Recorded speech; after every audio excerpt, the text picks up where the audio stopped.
కాశీబుగ్గ ఆలయం ప్రముఖ ప్రాచీనమైన ప్రసిద్ధిగల ఆలయం.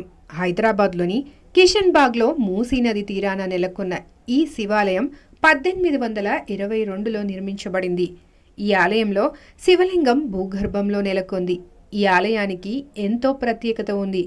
ఆలయంలో వెలిసిన శివలింగానికి సమీపంలో నిరంతరం నీరు ప్రవహిస్తూ సంవత్సరాల పొడవునా శివుడికి అభిషేకం జరుగుతూనే ఉంటుంది.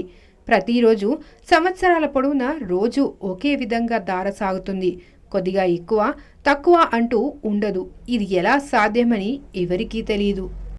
ఈ పురాతన కాశీబుగ్గ శివాలయం మూసీ నది ఒడ్డున రాజా రాఘవ్ రామ్జీ నిర్మించారు.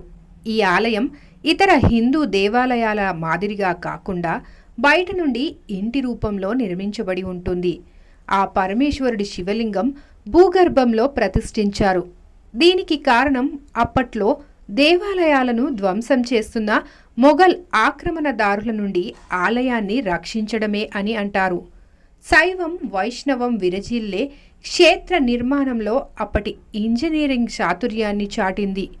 ఆ రోజుల్లోనే శివలింగానికి మానవ ప్రమేయం లేకుండా అనునిత్యం జలాభిషేకం జరిగేలా ఏర్పాట్లు చేశారు. అయితే నేటికి అబ్బురపరిచే విషయం ఏంటంటే ఈ పవిత్ర జలానికి మూలం ఏంటో తెలియదు.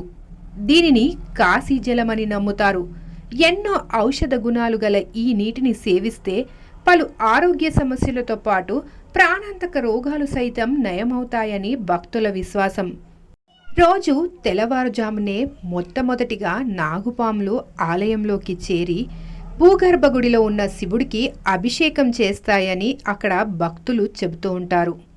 కిషన్ బాగ్లో శ్రీ మురళీ మనోహర స్వామి దేవాలయానికి 1/2 కిలోమీటర్ దూరంలో కాశీబుగ్గ మందిర్ ఉంది. ఈ 2 దేవాలయాలు రాజా రాఘవ్ రామ్జీ నిర్మించారు. ఇక్కడ నిత్యం శివలింగార్చనలో తరించే గంగమ్మతో పాటు ఆంజనేయుడు, నారదుడు, దత్తాత్రేయ స్వామి వార్లకు కూడా నిత్యం పూజలు నిర్వహిస్తూ ఉంటారు. ఇలాంటి మరిన్ని అప్డేట్స్ కోసం సబ్స్క్రైబ్ చేసుకోండి ఆరోగ్య మంత్రసిద్ధి ఛానల్ని. Share, like and subscribe. Thank you.